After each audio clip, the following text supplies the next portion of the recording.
from an undisclosed location, from a secret hunting spot known only to him, and the guy who told him about it, and possibly the guy who told him. It's the show all about hunting in New Zealand and around the globe.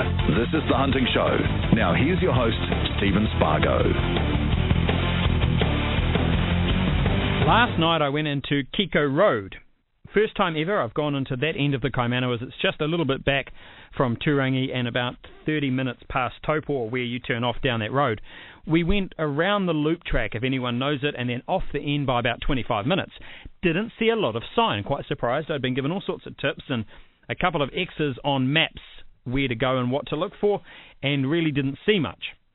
To be fair, first time in there, just having a look around. Have any of you been in there and had some success that they can tell me about? Please feel free to private message me on Facebook or go to our website, fill in the form there. It does come to me, and I do check the emails from time to time. I would like to know whether I went to the right place. Even some map coordinates would be very nice, people. Give me some hints and tips about Kiko Road. I do plan to go back in there in the very near future. Secondly, last week we talked a little bit about this environmental lobby that's going in the States at the moment, or doing very well in the States, particularly at distracting animals, some of them even flying drones over to get rid of geese and ducks so people can't shoot them. So what I've done is I've found someone that has a little bit more of a practical approach to the environment. Joined in the studio today with my good friend Didymo Dave. Dave, how's it going? Kia ora, Stephen. I'm fired up, I'm passionate, I'm happy. Absolutely. Now, Dave, everyone knows you and your Didymo stance and what you're up to, but obviously the conservation part of it actually affects hunters as well. And tell me, what are you up to at the moment? You've left the Department of Conservation? Yes, that's correct. I'm building my own business. And how's that going? It's going great. I'm getting work from all over the place. Yeah. People wanting to have a project or something, and they say, Didymo, I'll do this. I think I've even said that a couple of times. Cool, Diddy. Yeah, cool, Didymo. Okay, Dave, so tell me what it is that you're doing.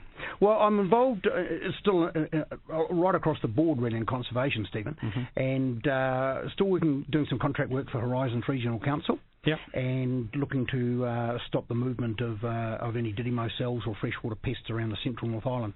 And that area covers mainly Ratahi through to Taumarunui. And, of course, in that area you've got rivers like Manganui, Aotearoa, you've got the Whakapapa, you've got the Whanganui. And from a hunter's perspective, the big problem with Didymo, of course, is the whio, the blue duck. Absolutely. Because they feed in pristine mountain streams, which is where Didymo appears to like from research in the South Island. And whio have a special adaptation around the beak, which allows them to pick the bugs and invertebrates and that off as they sit on the rocks. And, of course, you get a Didymo bloom in a river, and it's all around the rocks, and the whio lose their habitat. And they're not like a mallard, They're not going to jump up and go to another pond. They're actually very territorial, and so there's a lot less of them. They're a lot more in danger than kiwis are. A lot of people don't realise that. And so the whio are actually probably the biggest risk of a Didymo incursion than anything else. Really? Because I wouldn't have picked that, to be honest. The interesting thing is I think a lot of the time conservationists, and I say that with air brackets as I do, conservationists and hunters obviously sometimes at loggerheads. But the interesting thing about hunters is they're really passionate about what they do, and they don't want to see this environment disappear either. So how would you talk about that? I'm not really too sure about this idea. I mean, I know what you mean about conservationists, and I remember, people tying themselves to trees and...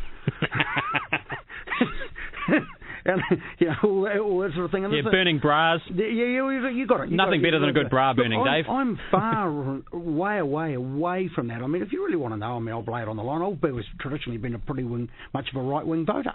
Yeah. So I'm not going to go out and change myself to a string.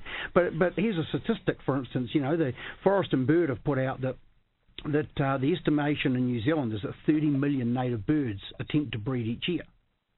Yeah. 26 million of those birds are going to get slaughtered. Gee, that many? That's 2/3. Yeah.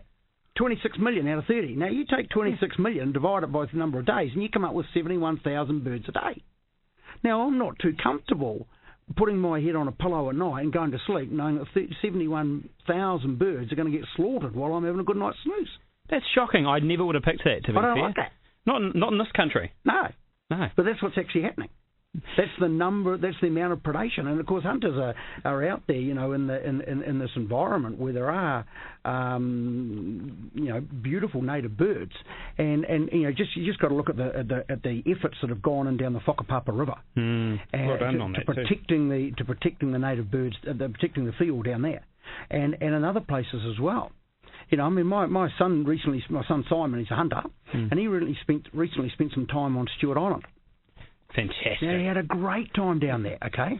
But he came home actually pretty upset because he didn't like tucked up in his sleeping bag in a hut at night listening to feral cats fighting with a kiwi. Yeah. Now, he took action like Simon does because he's a little bit like that and dispatched 4 of Mr. Morgan's enemies and of these feral cats, dispatched 4 of them. Yep. But he said, Dad, I could have got a whole lot more if we'd been prepared for it or something. Yeah. And these are the problems. I mean, the Hinimai stream at Hartepe, it's a beautiful stream, and it flows into Lake Taupo. My son Hadley and I, we're volunteers. We're over 840 vermin that we've trapped in that river. Yeah. And most people don't realise the numbers of things. And the reason they don't realise the number of mustelids and pests that are out there is because they're nocturnal.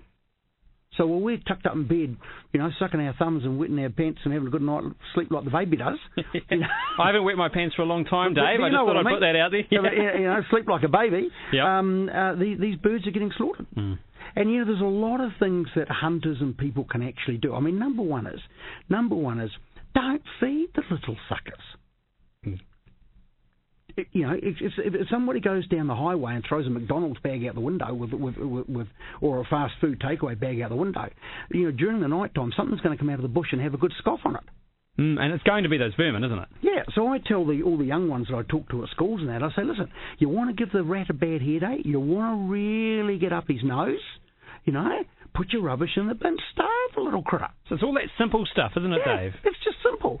Put your rubbish in the bin. Don't leave rubbish around. Don't, if you catch a trout out on a river or something and it's a poor condition, don't throw it in the bushes. Right. Because you're just going to feed these things. The second thing is, there's lots of trapping programs out there. Can you take one with you when you go into the bush? Yeah, and actually you and I had this conversation a little while ago, and it is why isn't that hunters and fishermen we were talking about aren't engaging in conservation efforts?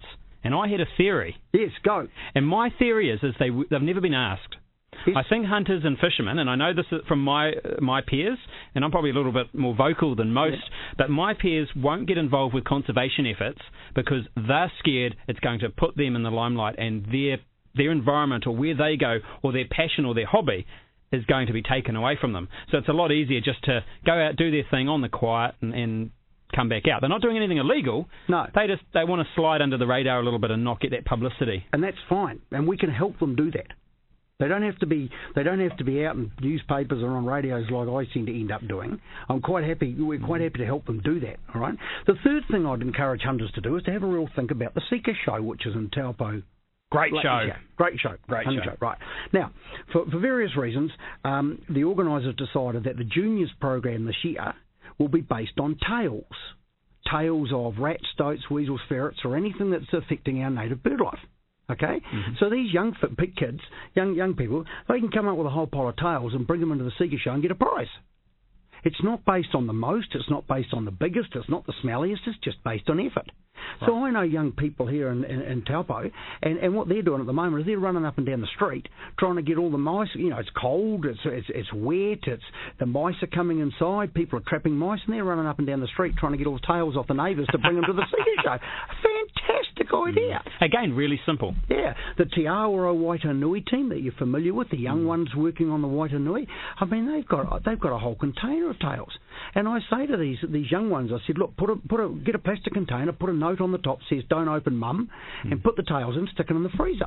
Now, one young fella had a bit of a problem. His mum didn't want it in the freezer, so he rang up and got it in mine. I mean, it doesn't matter. We'll get around the problem. And again, these kids have conservation in the heart. They kind of naturally understand it, don't they?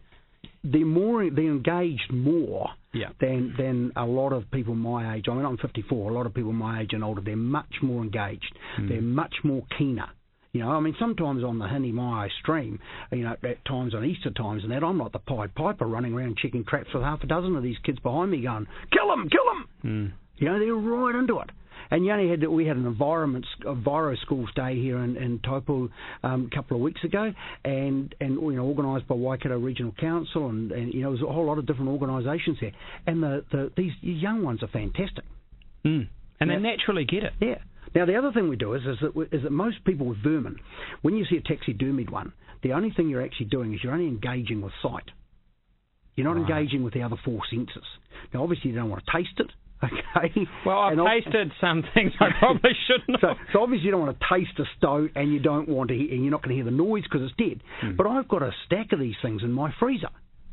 Okay, at home. Now, when you come to my place, Stephen, don't go to the bottom shelf to get something out of, when you get something out of the freezer for tea. It's got a whole new meaning at my place, okay? But I've got containers of these vermin in there, and we take them out, we thaw them out, and we take them along to schools and things, and these kids end up running around the playground chasing each other with them. That way they're engaging with smell, they're engaging with sight, they're engaging with feel.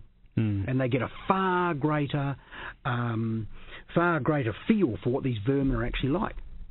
So if any of the listeners have got a school or a cub group, scout group, something like that, and they want to borrow these animals, they're all dead, but they're in very good condition and they're frozen in the freezer.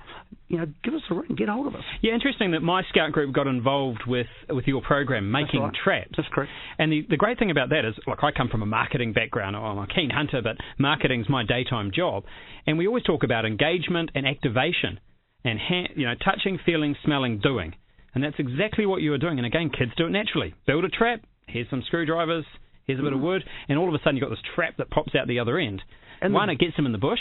Yes. And two, it gets them looking after it. And the beautiful thing about building traps for vermin and that is that it doesn't matter what the trap actually looks like.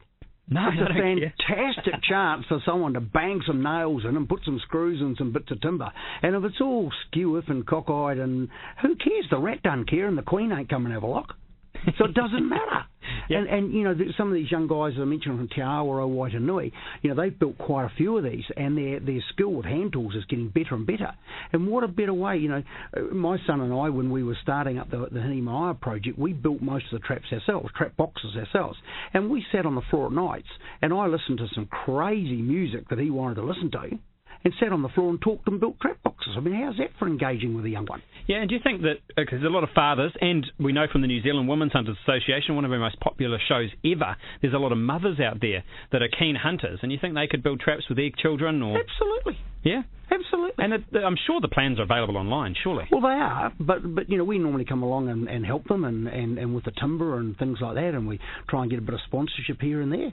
So you can build them online, but sometimes it's good to have someone else to come along and say, this is how we do it, and that. Yeah, this show goes nationwide, Dave, so you might find that someone down in Queenstown might shout your trip. Might shout me a trip. We'll have a look. I mean, the point is that get into it, get thinking about it. If you're interested in this sort of thing and you're interested in conservation, then my Facebook page is Didymo Dave. Didymo, Didymo Dave. It's not about, who won the rugby or what I had for dinner last night or what bottle I won. It's solely about conservation. And I'm quite happy to put stories and things up that other groups are doing around Aotearoa, New Zealand. The great thing about what you do, though, Dave, is I think it actually fits naturally into the hunter's way of thinking. It's practical, it's out there doing it, it's real-life conservation efforts. Absolutely. And I don't know a hunter out there that hasn't seen a feral cat, and I saw one in the middle of the Whirinaki forest, a good day's walk from anywhere, and I smashed it over, 7mm 08, ended that cat's life. I mean, much to my wife's disgust. The cats are a very emotive issue. Yes. Okay, obviously they're an emotive issue. But there's I'm not against someone who's pet moggy that sleeps on the end of their bed. But you see these feral cats, and I've trapped some of them, and you see how wild they are and the damage that they actually do. And we do have a problem with them. I mean, the Stewart Island example that I gave you is absolutely huge. Just huge what's going on down there. So there are problems with these things, and we need to do something about it. It's all about what are we going to deliver. We've already got several birds in New Zealand, and you look at the stats that come out, and if you take some of them with a bit of a grain of salt, we've got more endangered species of birds in this country than any other country in the world. Now, are we going to deliver that to the next generation? Are we going to stand up and say, well, fantastic, we won the Rugby World Cup, but we lost 3 species of birds? I mean, where does the line get drawn? I think one thing about New Zealand is because we are naturally a little bit conservation-minded, at least we talk about these things. I'm sure in other countries there's plenty of species endangered. No one's recording it. No one's talking about it. That's quite possible. And just talking about it, and by the way, that's only my theory. I don't have anything to back that up. But just talking about it surely is a good start. Well, the next step is getting out there. Absolutely. And in talking about it, I mean, what a golden opportunity we've got this year with the September the 20th election. I'm asking I've seen candidates for different parties around, and I ask them, hey, what are you going to do? What is your conservation? What is your environmental? Show me your policy. I want to read it. And this is a great, I'm not pushing any political barrel. I'm being neutral here, but I'm just saying, get stuck into them. Yeah, this is a great opportunity to ask people, and don't get fobbed off with the old, oh yes, well we're very concerned and we're going to think. What exactly are you going to do? Come back and tell me. Because I think there's not one hunter that wants to be out there at night, sitting around the fire, having a swig with his mate, after they've had a good day out hunting, listening to stoats and cats. No, they don't. No. So they're just as passionate. So that's what I'm trying to get across here. Yeah. Conservation and the hunting group, rather than at loggerheads, could probably do something together, or these hunters could just take part in easy to do or practical conservation measures. And one of the things I'm noticing a lot, particularly amongst it's always interesting, young people, Stephen. People tell me, we have to educate the young ones. But I'm seeing some fantastic examples out there. I know a young guy that was travelling through the Kaimanawas one time, or car workers actually, coming through the Kaimanawas car workers, and was getting ready to go for an afternoon shoot. And what he saw down the track was he saw a stoat with a bird in its mouth. So he up with his rifle and barreled it. Now, essentially what he was saying was, I'm not a hunter myself, but I gather that shooting a stoat, 50 metres from the hut with a high-powered rifle just before you went for a hunt is probably not the best thing to do. Yeah, no. Okay? There'd be people cringing. Yeah, but what he did was, by his actions, not his words, and this is what we need to get down to, his actions. By his actions, what he did was, he stated that his responsibility to his country was greater than his rights to go for a hunt. And there's a lot of young people that have got that message. Don't you think one begets the other? Possibly. That if I don't keep my environment pristine or do my very best to do that my right to hunt may be taken away from me. Could be. I mean, you can look at that lots of different ways. Yeah. But I was pretty proud of that young fella because I know him reasonably well. And what he did was, interestingly, because he got the stoat and he chopped the tail off. And he brought the tail out and he looked after it for 4 or 5 days and got it out of the car workers and got it to me. And of course, we tie the stoat tail flies. So if any of the listeners have got access to stoat tails, we're after them, because what we do is we tie them to trout flies and we hook them off at $5 each and use the money to build more traps. Now, where can people buy those flies? Well, people can buy them from Greenstone Fishing and Topo, or they can get hold of me direct. Right, so they find you on your Facebook page. Yep. And there's a lot of the people listening to the show, I happen to know, are suppliers and retailers of hunting. Main reason being because I get some feedback. Yep. So these guys could talk to you about selling them or on selling them potentially? Absolutely. I mean, we come up to another bit of an issue here, and the simple fact is that there are some retailers and there are some businesses in New Zealand who are very pro-conservation, and there's some that really don't give a stuff. Okay, and I'm happy to supply conservation-minded businesses with stoat tail flies. Okay, that they can. I tie them as a volunteer, and I don't charge time or anything. It's just one of those little things that's raising awareness. And we are just about to launch a new range of trout flies. Great. Didymo Dave's ferret flies.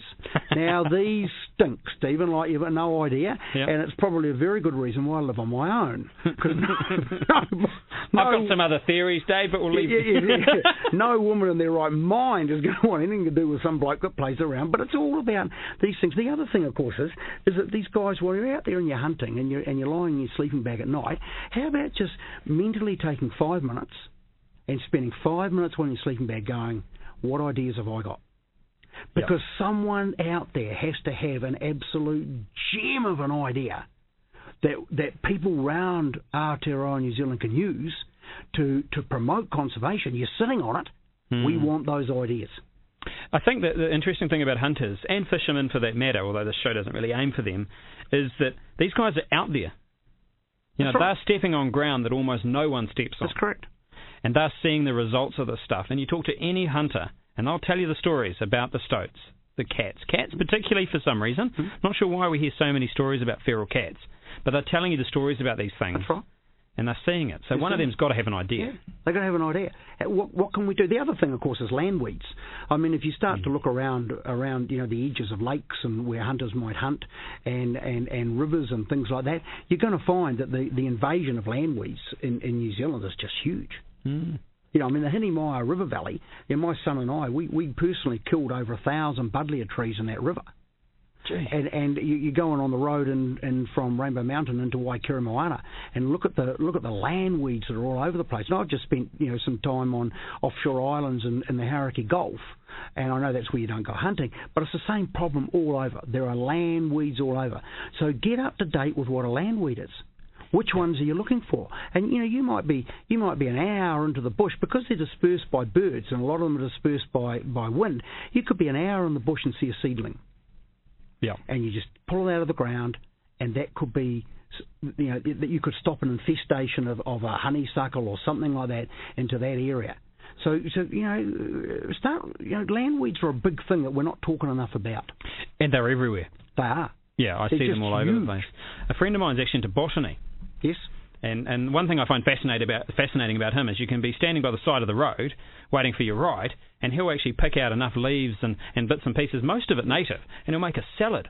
Yes. He'll make an edible salad out of just the stuff around him, and I try and he goes, no, don't eat that. That'll give you the runs, or that's not going to be very good. That might make you go blind. But, I think that study has more uses than just finding those land weeds. But I've seen a couple, you pull them up, yeah, well, I mean, chuck them in the fire later that night. The plants in the bush. I mean, you look at some of the traditional Maori medicine. I mean, the toot plant. I mean, it's poisonous. But if you take the leaves and you make a poultice out of it, and put it on a bruising area, it's a traditional Maori medicine for bruising. Now, hunters tend to fall over and bang their legs and on rocks and things, and as river crossings and things like that. So there's things like that. Koromiko is another one. The shoots off Koromiko trees are great for tummy upsets. Now, you told me a bit about that. Yeah. And it's quite easy to spot, isn't it? Because I've seen those trees. I know what they are. But you go to is it the inner part of the leaf? You go to the little tip at the end, the velvet tip, and then you open that up and you take the little part out that's on the inner. And you can either just eat it. It's fairly neutral in taste. It's not, Yeah, I found it tastes a bit like grass. Yeah, it probably does. Yeah. And things like that. Or you can boil it up and you can drink the juice. I don't know a lot about this. I'm not an expert. No. But there is a whole lot of medicine that's in the bush. And I wonder, personally, if you're going bush and something happened and you didn't get back to your hut for the night, hey, what can you eat? Yeah. And when you start to notice the native trees and you start to notice the food supply, then of course you're going to notice the weed infestation an awful lot more. Yeah, good point. And it's going to get really up your nose if you are. And I encourage people, hunters and that, to take a machete with them and just, hey, make a few chops here, make a few chops there, Chop a few weeds. Nothing like taking a bit of frustration out if you missed a deer on an invasive weed. Oh, and take that, you sucker. Yeah. So what's Doc going to say about all this? What's Doc going to say about it? Yeah. Department of Conservation? Yeah. Well, what are they going to say? Well, if I'm walking in there and I'm cutting up stuff. No, you're cutting out invasive weeds. Yeah, sure. See, this is the first question they're going to ask me. So if I'm going in there and I'm chopping something down and I know that's something that shouldn't be there. Am I going to get into trouble? Or I wouldn't have a clue, Stephen. That's why I like you, Dave. Just do it. Get in there. Do it. Yeah. I mean, I've worked for the Department of Conservation, and their job. I mean, if I just put it quite plainly on the line, I mean, the funding that they're getting, quite honestly, and the work versus the work that needs to be done around our country just don't match.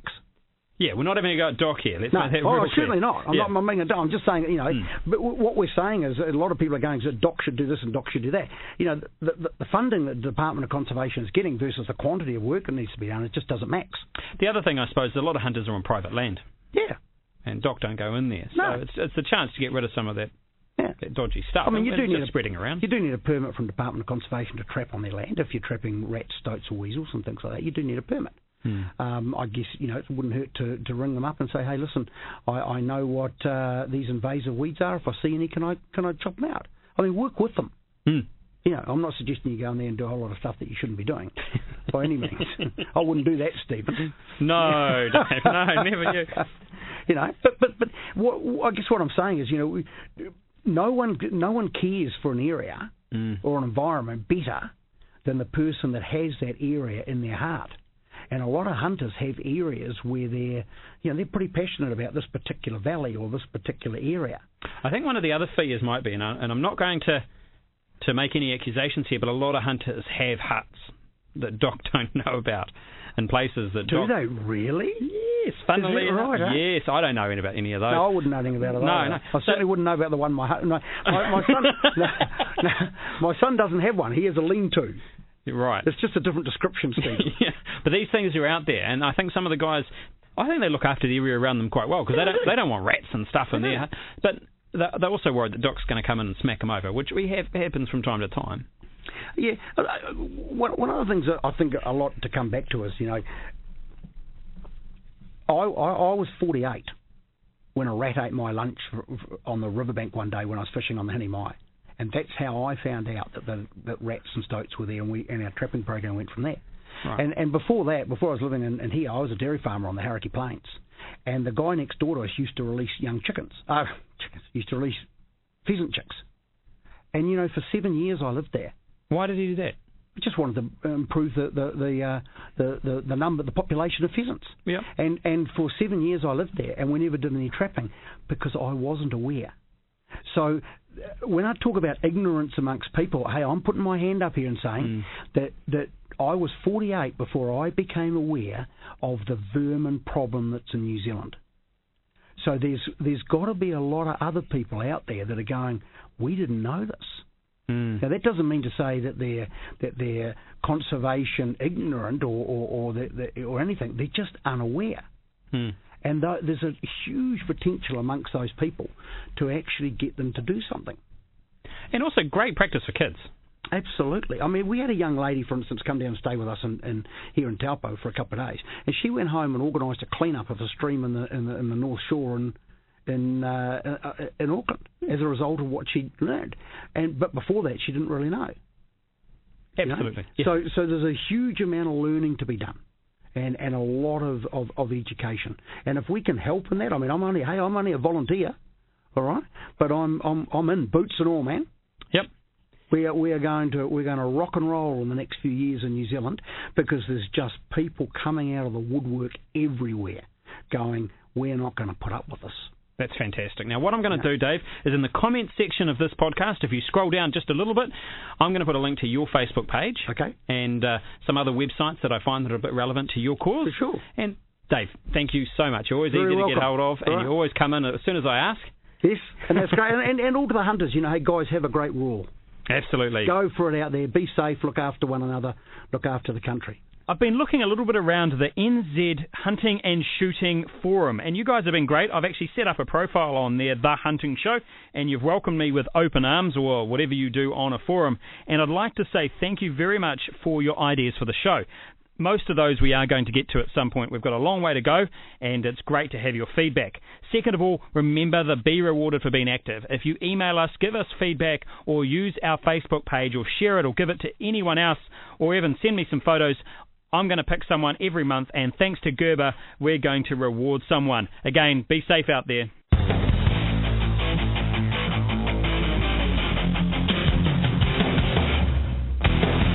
Broadcasting from an undisclosed location, from a secret hunting spot known only to him, and the guy who told him about it, and possibly the guy who told the guy who told him. It's a show all about hunting in New Zealand and around the globe. This is The Hunting Show.